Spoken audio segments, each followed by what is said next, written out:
This morning on The Dish, a Philadelphia restaurant that just scored what may be the top prize in American culinary world history. In June, Friday, Saturday, Sunday was named Outstanding Restaurant by the James Beard Foundation. And that was the thrill of a lifetime for the couple who bought and completely renovated a well-known Philly venue. Firing 4 sweetbread, 1 is the celery root. He's a Philly born and raised chef. Gnocchi with truffles, bar 2-3. She's a former waitress, now manager. Crispy sweetbreads with a mushroom and plantain ragu, egg yolk jam, and mushroom vin blanc. Together, Hannah and Chad Williams are the power couple behind Friday, Saturday, Sunday, one of the city's longest running restaurants. How does the partnership work? It's a collaborative effort. You know, ideas go back and forth between us. I jump into her area, she doesn't like it. She jumps into mine, I don't like it. But at the end of the day, it's somebody you really trust. That trust allowed them to have a difference of opinion when they first set foot inside the restaurant. I walked out, I was like, no way. I took the video and I laughed and I was like, this isn't it. But Hannah saw things differently. Restaurant itself, like in its first iteration, kind of held significance for a lot of people. In its day, it was definitely known as like the most romantic restaurant in the city, and I think it needed some updating, certainly, but we wanted to put our own mark on it. And that's what they did. In 2014, the couple risked it all by buying it, gutting it, and with little to spare, got married in the kitchen. So is it true that the contractor you brought in actually married the two of you? He did. Yes. We planned the wedding and we were 8 months behind schedule with the restaurant, trying to find every dollar possible to get open. And we put on our suits, came down, there were construction workers here, and we kicked everybody out. For more than 4 decades, Friday, Saturday, Sunday has been a staple in Philly. This neighborhood looks pretty old. It's Rittenhouse, Philadelphia, one of the oldest neighborhoods here and one of the wealthiest. As you can see, like the architecture just really gives the neighborhood such a great feel. So not a bad spot to be in. No, we have some great regulars, I'll say that. Those regulars had a hard time when the couple changed everything but the name. She got cursed out of the door a couple times. I mean, people walk out crying. They had attachments. It took folks a little bit of time to get used to us. Change is hard, and especially when you're keeping the name, people then assume that, okay, new ownership is coming in, and we're going to be able to go back and have that cream of mushroom soup we've been having for 40 years, and when they can't get that, people get upset, change is hard. One of the biggest changes came during the pandemic, when they had to pivot to a tasting menu. So our first course here is a tuna tart. You could open at 25% capacity. I mean, look around, 25% capacity for us that was 4 tables. And we had to make a decision to do something that we could potentially try to make a living at. Charcoal grilled quail. When food hits your table, it's not the same bite from the first to the last. And a lot of that magic happens in that 3-4 minutes. I got to taste some of that magic, starting with ember tomatoes served with corn pudding and corn butter.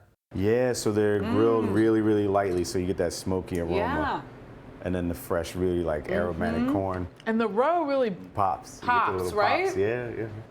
Wow.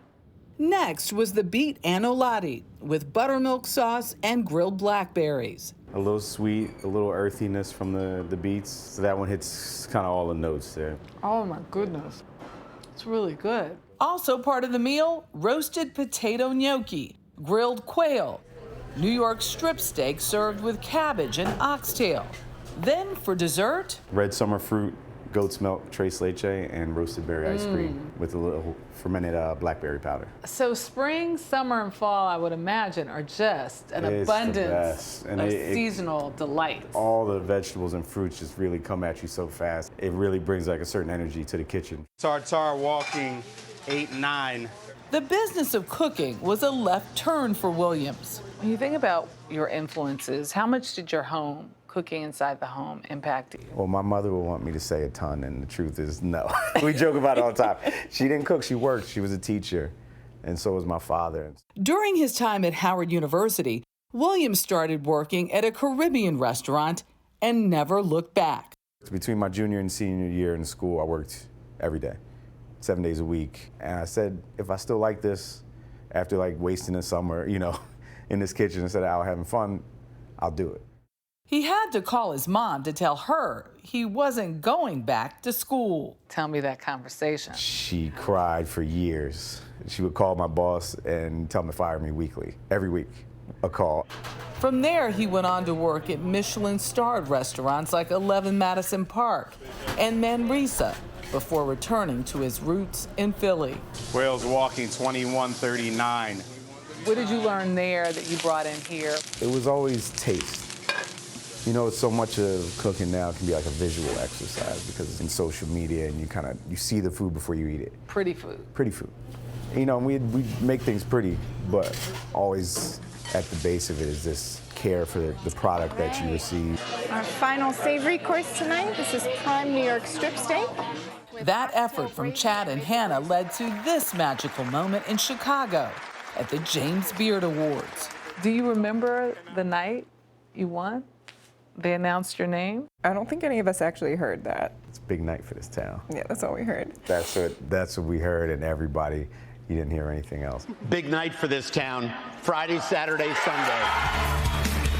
I watched it probably 17,000 times because, again, I don't believe that it happened to us. I get to wake up next to this woman every day, and it is the best gift that life has given me.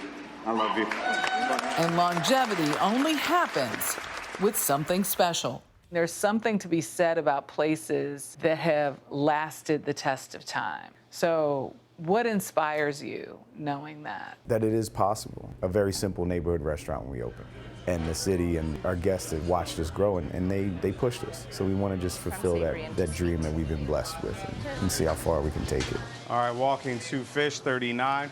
Oh, and I'm telling you, every bite, and you only get 3 bites really per dish, is just sensational. Jeff asked, best outstanding restaurant. So they won for outstanding restaurant. It was a big night for Philadelphia because remember Ellen Yin at Fork that I also interviewed? She won Best Restaurateur. So a huge night at the Beard Awards for that city, a city of brotherly love. But, I had to bring back the Assassin's Handbook because the Assassin's they are also Handbook. So well known. This rum, it's cognac, Jamaican rum, Averna, mulled wine shrub, and habanero. But they're known for their cocktails, especially people go in just to sit at the bar. Yeah. And it's just a delightful place. Small. You should take Nicole and Sean on a little double date. Sure. Listen, Philly's always, Philly has great food. Ooh, the spot. Yeah, you like the assassin? Got a little Oh, yeah, baby. It's got a little Did kick. it assassinate It you? assassinated me. It's a kick. Wow. Yeah. It's a kick. I love Philly. All right. Good to know, Everybody loves folks. Philly. Noted. You'll get Boy, a reservation.